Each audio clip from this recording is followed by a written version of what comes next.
Temos.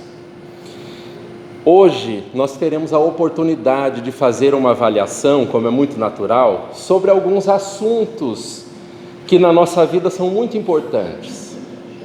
Primeiramente, avaliar o que alguns de nós procura com os seus anseios quando busca uma religião, quando busca o espiritismo.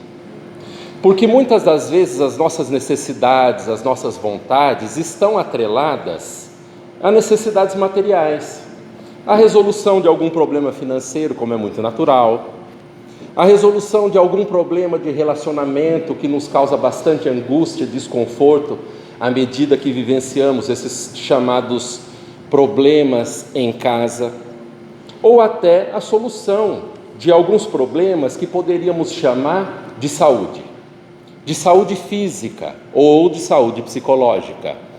Poderíamos falar até que o século no qual estamos vivendo seria caracterizado pelos problemas que as criaturas têm, como a ansiedade, o síndrome do pânico, a depressão. Esses são alguns dos problemas que causam, muitas das vezes, um rebuliço na vida de todos nós.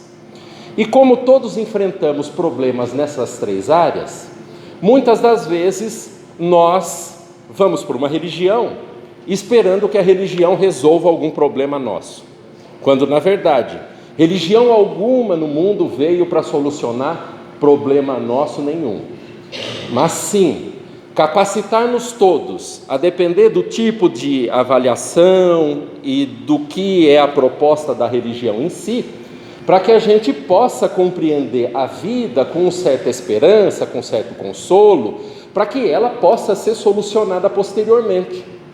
Mas como nós ainda somos muito frágeis, criaturas ainda problemáticas, que não sabemos como solucionar por nós mesmos o nosso problema, nós passamos a mirar naquele que para nós, principalmente, seja uma figura que já passou por todas as curvas da vida, que já vivenciou as dificuldades e escolheu os melhores caminhos. E eu falo de Jesus.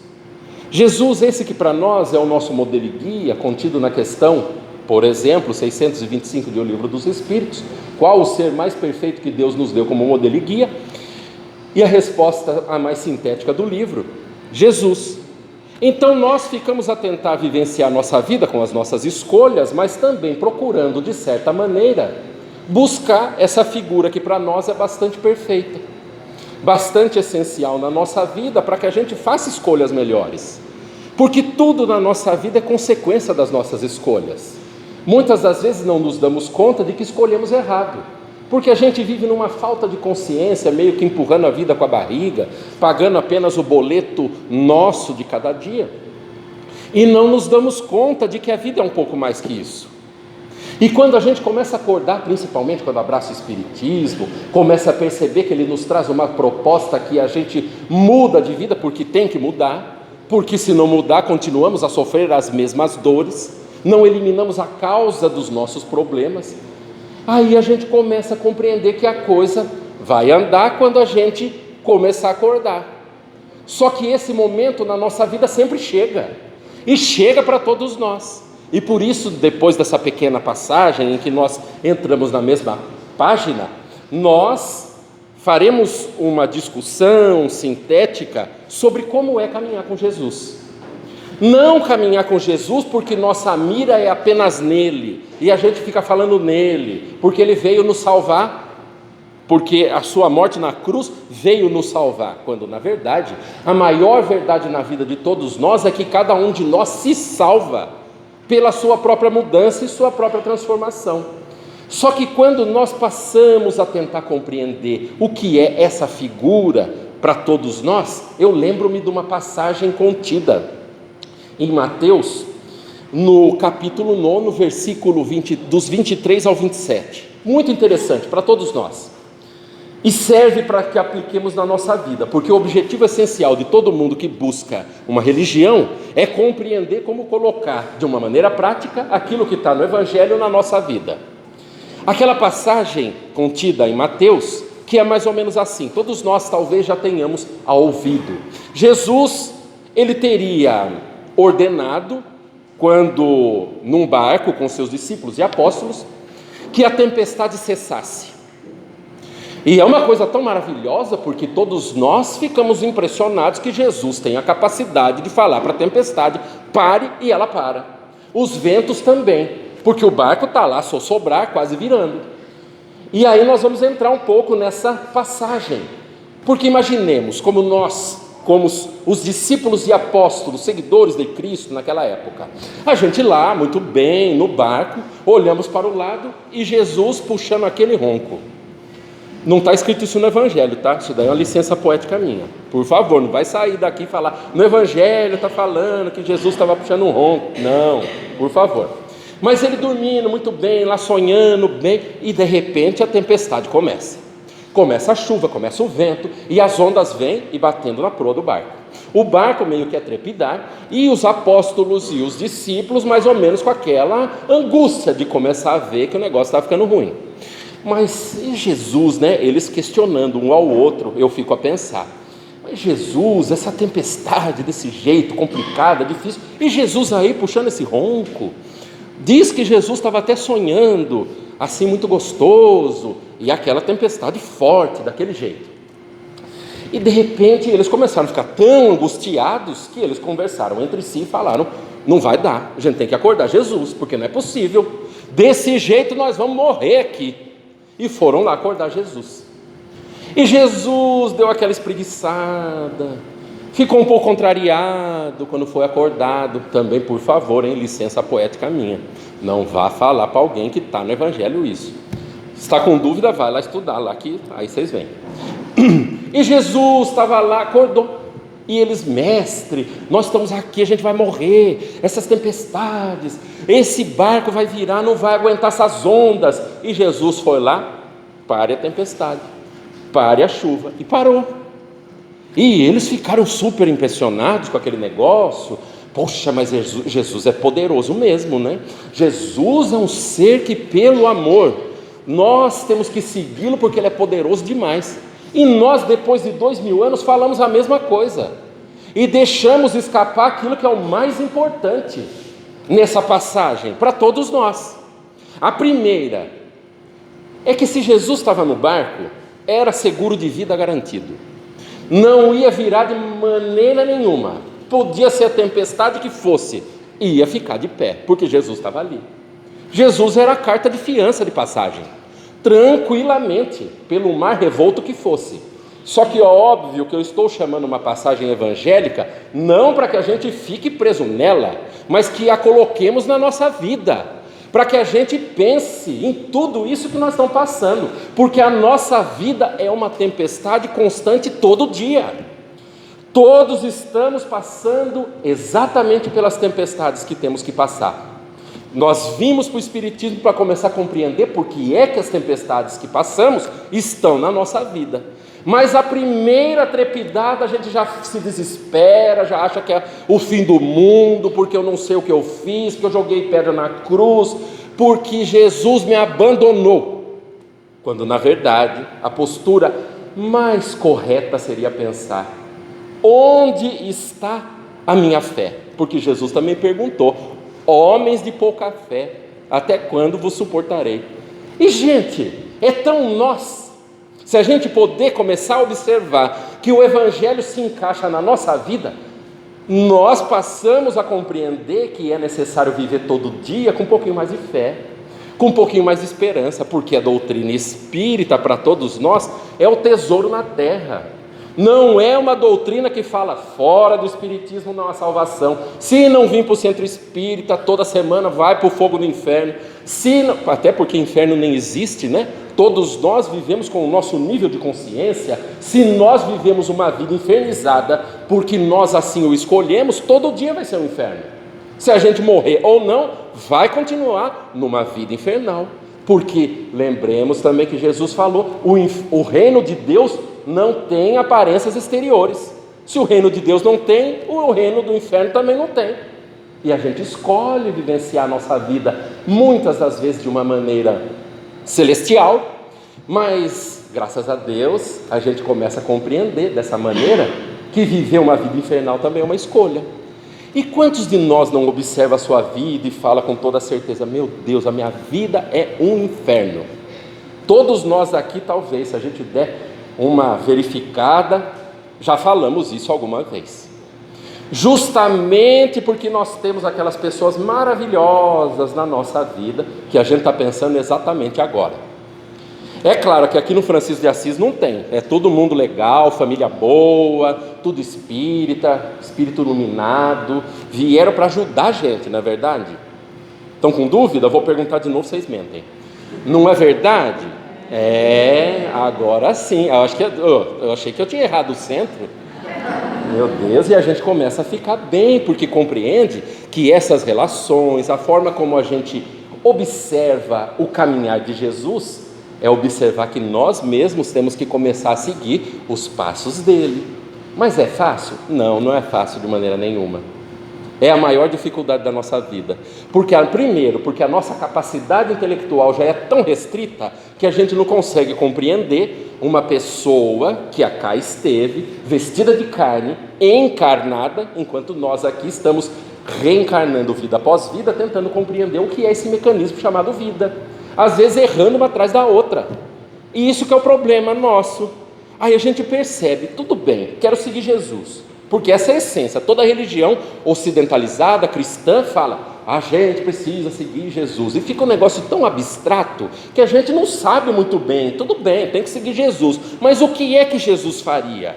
A gente nem sabe imaginar, porque a nossa inteligência não permite alcançar.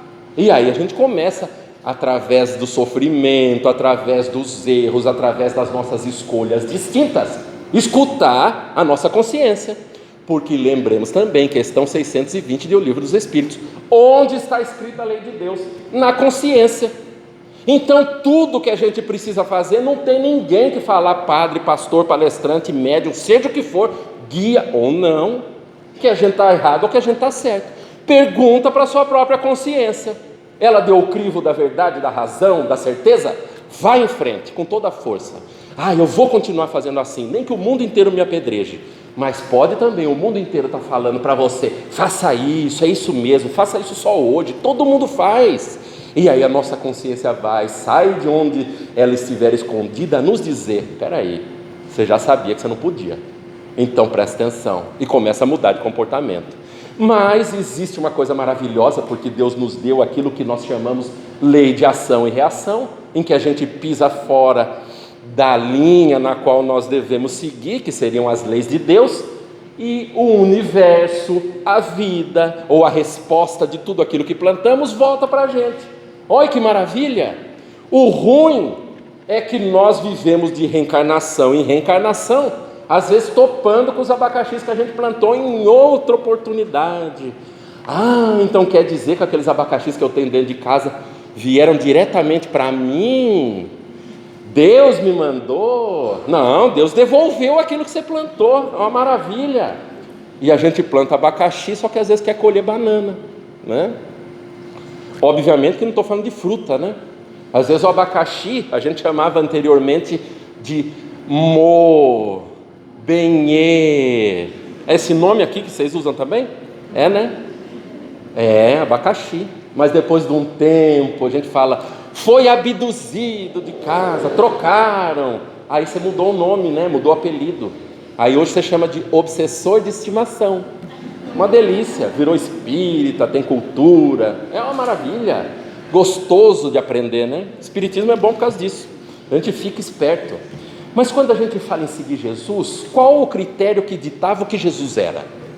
Lembremos-nos de uma figura que para nós cai muito bem no nosso coração. No meu cabe.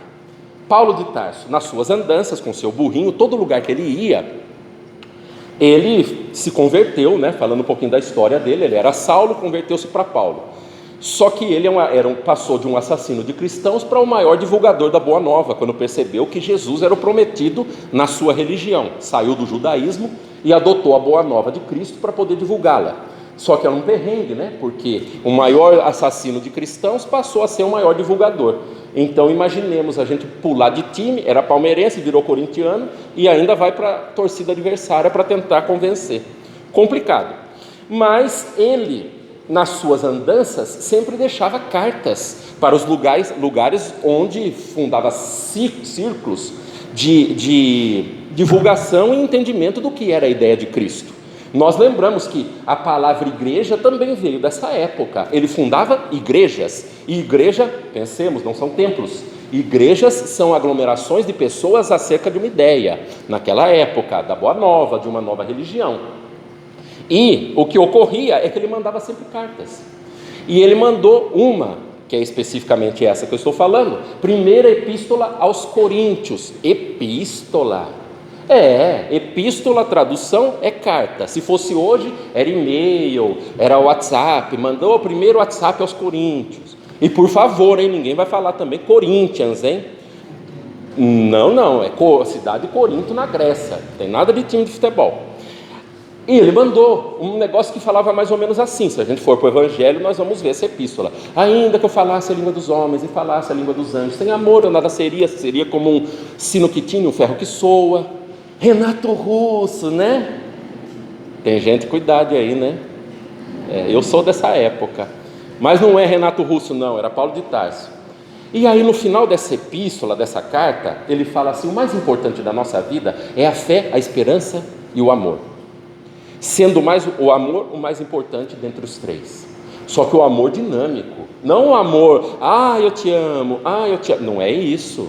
Porque cada um de nós entende um amor conforme toda a bagagem que viveu na vida.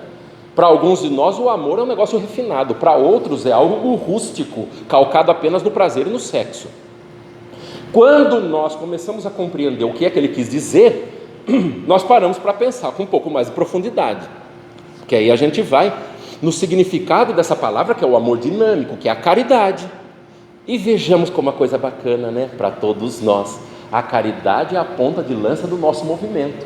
Fora da caridade não há salvação. E aí a gente vai para a questão 886 do Livro dos Espíritos. Qual o verdadeiro significado da caridade como Jesus a entendia? E aí a gente tenta compreender o significado disso. Primeiro, benevolência para com todos. Segundo, indulgência para com as faltas alheias. Terceiro, perdão das ofensas. Se todos nós pudéssemos abarcar o entendimento do significado da palavra caridade, estaria contido nesse universo. Mas a gente também atropela com as próprias palavras. Benevolência para com todos. Meu Deus, o que é benevolência? A gente pega o dicionário e já não entende. Então é bom a gente dar um repasse. Benevolência para com todos. Benevolência. Benevolere. Boa vontade para com todos. Mas o que é boa vontade para com todos? Vamos para o exemplo prático. Você está sentado aí, está escutando uma palestra legal, muito bacana, muito joia, e você fala: meu Deus, essa palestra mudou minha vida, caiu no meu coração, não foi apenas uma coisa que eu fiquei escutando, me desdobrei, porque tem gente que se desdobra, e quando se desdobra aumenta o volume, para trazer o desdobramento aqui para a carne, e eu já dou aquela varrida, se tiver alguém aí, eu vou aumentar. E aí, benevolência para com todos, a gente pensa, a boa vontade, você vai sentar, você começa a observar, poxa vida, acho que tem sentido, essa palestra tocou meu coração, então eu quero trabalhar na casa espírita, porque é difícil, toda casa espírita tem os seus trabalhadores, mas todo trabalhador da casa espírita é escasso, então quando aparece algum, tem que puxar com tarrafa, puxa a pessoa para que ela não saia nunca. E aí você está lá e fala: eu vou querer trabalhar, vou falar com alguém que seja o dirigente da casa, claro, obviamente. Aí você chega para o dirigente da casa, depois que termina a palestra, e diz com toda certeza: eu quero ser uma trabalhadora ou um trabalhador da casa, incansável. Você manda até uma dessa. Incansável? Deixe 2 semaninhas trabalhando. Aí você começa a pensar: meu Deus, eu quero trabalhar, eu quero ser caridosa ou caridoso. E aí você pergunta para o dirigente: tem algum trabalho para fazer? Tem muito trabalho para fazer. Nós vamos começar, já que você quer, domingo, 5 horas da manhã, a gente vai levar uma caravana para cuidar de criança em favela, ajudar a escovar dente, ajudar um pouco com eles com lição de casa. Quando você ouve isso, você que frequenta o centro espírita, já começa a ficar com a visão turva. Você acha que está incorporando, vai baixar alguém. O aeroporto de espírito começou a funcionar nessa hora. Baixa espírito, sobe espírito, dependendo da vontade de cada um. E aí você fala, você não pode cair nesse transe, né? Você tem que falar alguma coisa. Mas não tem outro dia? Não tem outro dia. Espírita trabalha na hora de folga. Então, todos nós trabalhamos profissionalmente no horário comercial ou não. Quando tem uma folguinha, a gente vem para a casa espírita doar um pouco daquilo que a gente tem de amorosidade. E aí você já não pode falar nada. Você tem que aceitar, coloca aquele sorriso amarelo no rosto. Tá bom, então eu vou. Você vai, começa a ir, atender aquela criançada boa, educada, que a gente gosta de receber obrigado logo depois que faz alguma coisa. Mas tudo uma criançada que tem uma realidade totalmente diferente daquela que a gente entende como uma realidade mais correta a se viver. Mas a gente vai, começa a ir, de repente o tempo que a gente vai empurrando nessa má vontade fraternal que a gente tem, a gente observa que a realidade daquelas crianças vão mudar. Só que a nossa realidade também, porque a gente passa a receber alguma coisa que o dinheiro não paga. Alguma coisa que a gente sente dentro do peito que diz para nós, que coisa maravilhosa, é muito bom fazer isso. Aí depois de um tempo, começa a passar mais um tempinho, você fala, eu não posso não ir, eu tenho que ir, eu preciso fazer alguma coisa, porque se eu não fizer, ninguém vai fazer. Então eu vou, eu preciso. Aí a gente se lembra também que isso é o cume do comportamento também dessa mesma personagem evangélica que eu puxei aqui para a gente falar, Paulo de Tarso. Lembremos-nos que ele disse um dia, fora da caridade, ele não disse fora da caridade, mas ele disse assim, não sou eu mais quem vive, mas é Cristo quem vive em mim. E aí a gente percebe que o nosso comportamento é ditado por um senso de dever inefável. E esse é o primeiro, benevolência para com todos. Segundo, indulgência para com as faltas alheias. Indulgência, dentro de, indulgência, dulcere. Colocar um pouco mais de docilidade nas nossas relações interpessoais. E nesse caso em particular, a gente sempre tem aquele ser de estimação que logo eu trouxe para que a gente converse, chamado como Mo ou Benhê. Maravilhoso esse. Nos ajuda na arte da evolução de uma maneira que a gente não compreende se não viver. Mas quando começa a viver com a pessoa, a gente aprende que, como você me ajudou a evoluir, nunca mais, né? Tá bom, vai voltar até amar. Aí a gente começa a pensar nessa pessoa, a gente vai para casa e fala, hoje eu vou falar do Evangelho, porque sempre eu discuto, sempre é problema, sempre é relação difícil. Eu sei que vocês não sabem o que é isso, todo mundo está olhando assim com uma cara de paisagem, parece que eu estou falando sozinho, esse negócio de parente difícil, que a gente junta com alguém que vira o nosso cônjuge, e a gente fala, meu Deus, o meu é maravilhoso, se eu estou no Francisco de Assis, eu sou espírita, certeza, maravilhoso, é quase Jesus no barco conosco, né? E aí a gente começa a entender que nesse relacionamento a gente precisa muitas das vezes, quando já tem um aclaramento mental, ajudar a caminhada desse que é o nosso irmão. Nosso irmão que no momento está na figura de marido, de esposa. E a gente começa a falar do Evangelho, e ele lá esperando você terminar de falar, assistindo o seu joguinho de futebol, coisa maravilhosa que toda mulher ama. Quando chega em casa, obviamente, e fala, gasta seu verbo.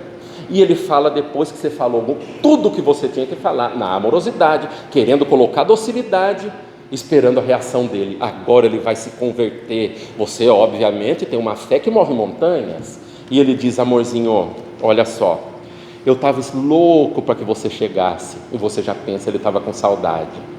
Mas ele fala assim, eu estava morrendo de saudade. Você fala, ai que maravilha. Mas sabe o que é? Faz aquela jantinha que só você sabe fazer. Aí que você fica maluca de vontade, né? De mandar ele para a pátria espiritual, rapidinho, com muito amor, né? Mas essa é a docilidade, porque muitas das vezes a gente tem que compreender que o nosso comportamento é que conta.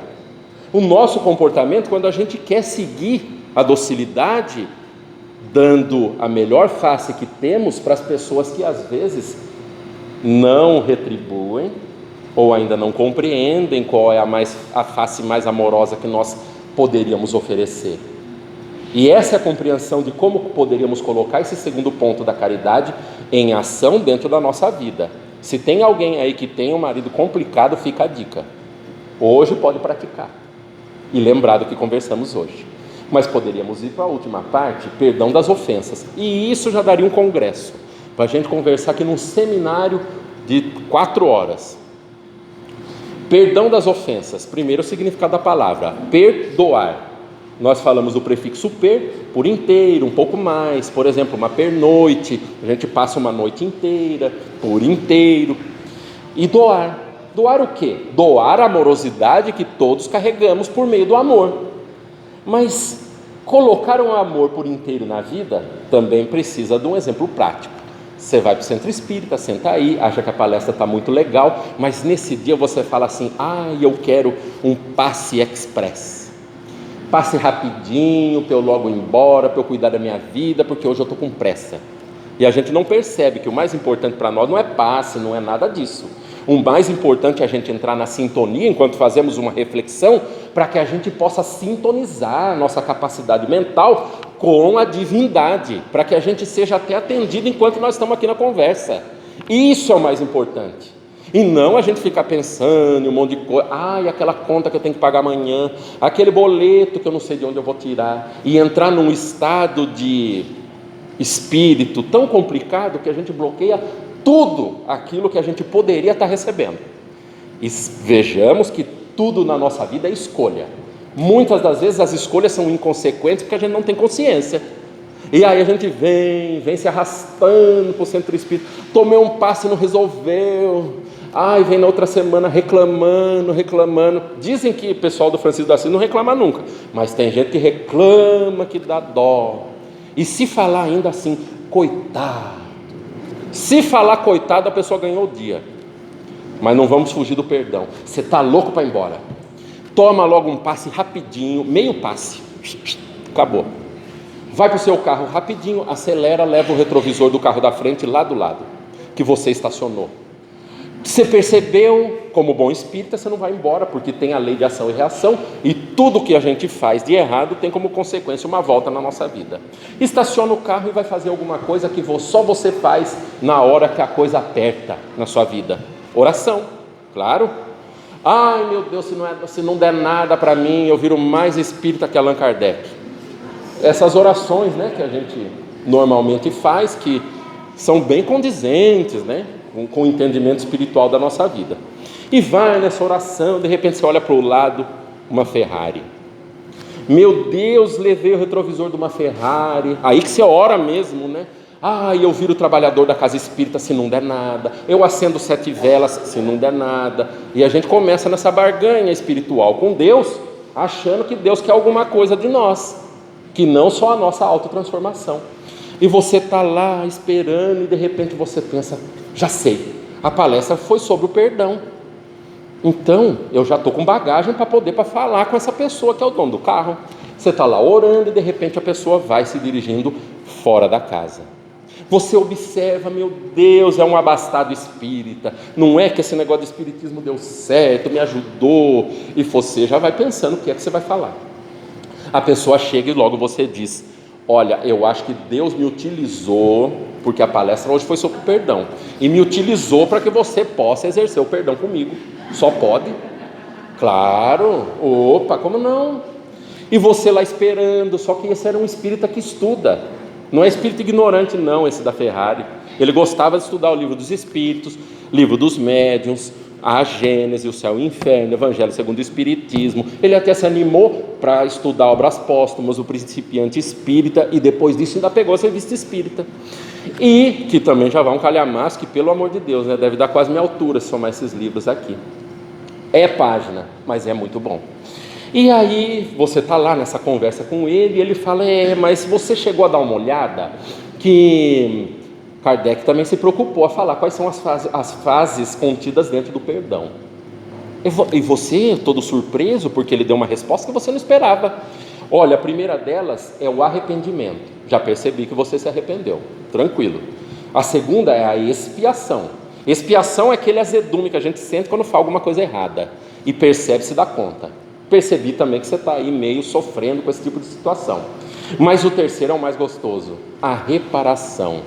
Novamente começa a turvar seus olhos, Você fala, eu vou receber um espírito, está quase baixando. Será que é guia ou é obsessor? E você pensa, vou me recompor, mas não gostei da resposta. E, gente, 2 lições. Primeiro, uma certeza absoluta.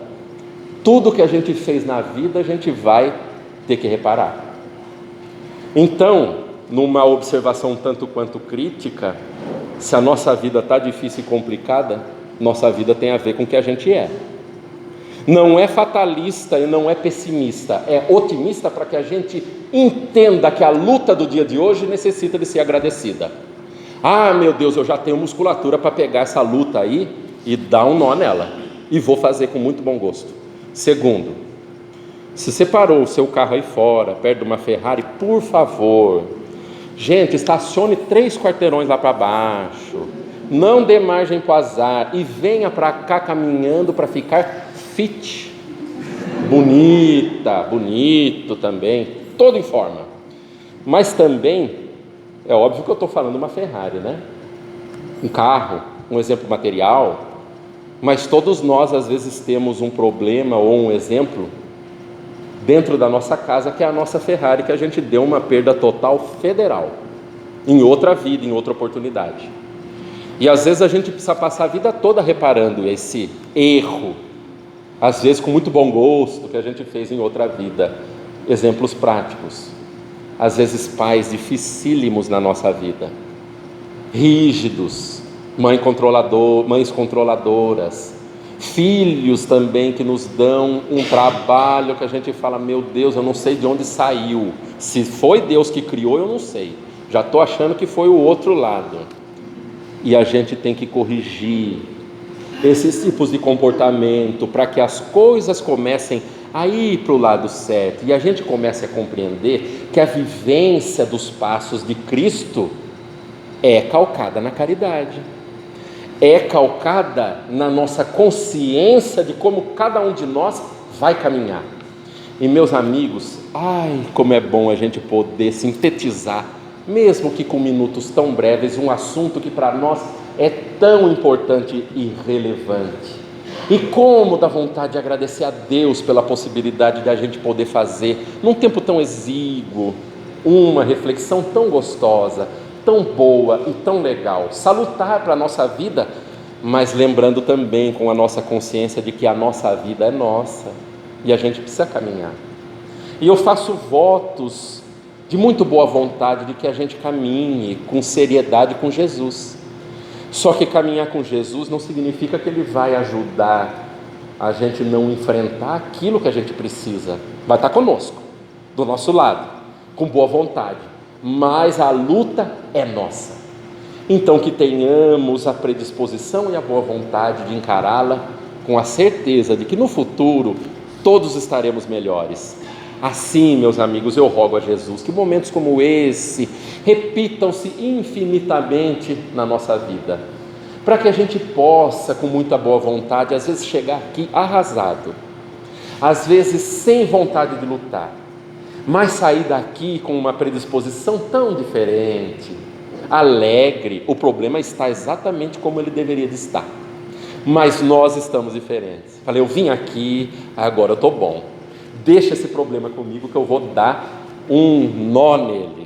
Assim, eu faço esse desejo de todo o coração, deixando aquele abraço já cheio de saudade, rogando a Jesus que numa próxima oportunidade nós estejamos aqui para pensar e refletir, e quem sabe, depois se a gente até concluir, a gente falar assim, poxa, quero mudar para melhor. Deixo assim então, meus amigos, aquele abraço querido, aquele beijo muito bom no coração de todos, que levemos essas energias salutares para a nossa vida, e até uma próxima, se Deus quiser. Muito obrigado.